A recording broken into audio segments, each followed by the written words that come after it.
Hello, and welcome to adulthood. One of the hardest things you're going to find as an adult is making friends. Yeah, what was once easy as a child is now nearly impossible as an adult. But follow these step by step instructions I'm about to lay out, and you're going to increase your probability and quantity of friends very quickly. So, how do we do it? First of all, I want you to find a human that meets the following criteria. Number one, they must have the same child status. In other words, if they have small children and you have small children, then that's a great thing. But in my case, I'm looking for someone with no children because I have no children. Secondly, find someone who has at least one common interest with you. Ideally, they have more than one common interest, but one will do. Thirdly, find someone who's age appropriate. Now, you could probably use your common sense and figure out if someone is age appropriate or not, but in case you don't have common sense, just go ahead and follow this formula. What you do is you take your age plus or minus your age divided by 6 and round that down. So if you're struggling with the math, let's go ahead and look at this chart I made for you. So if your age is 12 to 17, you take your age plus or minus 2 years. And you could see here from the formula and from this chart that as you age, the range of ages for age appropriate friends increases, which makes sense if you have common sense. Okay, now that you've found someone who meets these criteria, what do we do next? Well, we need to get their contact information. So let's go ahead and go into that. So, how do we get their contact information? The first thing you need to do is you need to ask this question. Is this someone you are likely to see often?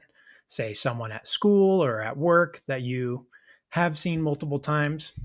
If yes, I want you to wait for 2 to 4 positive interactions before asking for their contact information. Okay? Remember, this is someone you're probably going to see on a weekly basis. So, 2 to 4 positive interactions is a good sign that you could be good friends.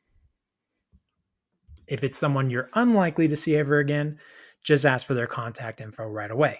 Say you meet someone at a party or at a bar or grocery store or wherever, and you're unlikely to see them ever again, just ask for their contact information right away.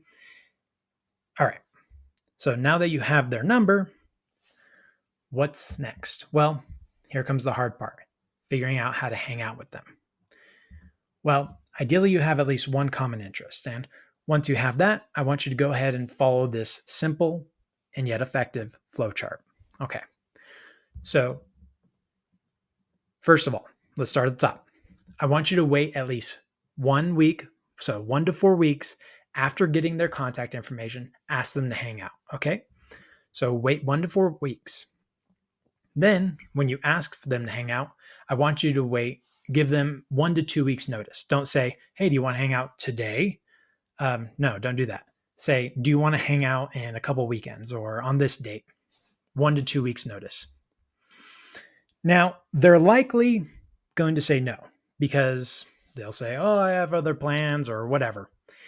So if they said no, I want you to wait at least 2 weeks before asking again.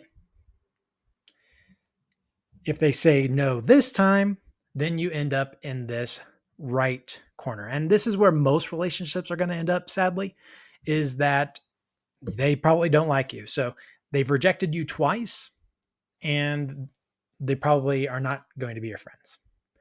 Now, if you're in this section, don't contact them again. They probably don't like you.